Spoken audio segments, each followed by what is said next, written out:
দৈনিক 12 রাকাত সুন্নত বা নফল পড়লে আল্লাহর কাছে একটা করে জান্নাতে ঘর পাওয়া যাবে। আর জান্নাত উর্বর জায়গা। আপনি যদি চান আপনার জায়গায় বেশি বেশি গাছ লাগাতে, খালি পড়বেন সুবহানাল্লাহিল আযীম ওয়া বিহামদিহি, সুবহানাল্লাহিল আযীম ওয়া বিহামদিহি। একটা একটা করে খেজুর গাছ জন্মাবে ইনশাআল্লাহ। বলবেন সুবহানাল্লাহি ওয়া বিহামদিহি, সুবহানাল্লাহিল আযীম। আর বলবেন সুবহানাল্লাহিল আযীমি ওয়া বিহামদিহি। জান্নাতে গাছ রোপণ হবে ইনশাআল্লাহ। এটা গেল 6 নাম্বার, নামাজ বেশি বেশি পড়া। 7 নাম্বার, 7 নাম্বারটা হচ্ছে, আমি আর 4টা বলে শেষ করছি। 7 নাম্বারটা হচ্ছে যে সৃষ্টির সেবা করা। কি করা ভাই?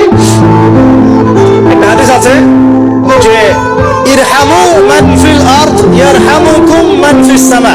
তোমরা জমিনবাসীর প্রতি রহম করো, আসমানবাসী তোমাদের উপর রহম করবে ইনশাআল্লাহ।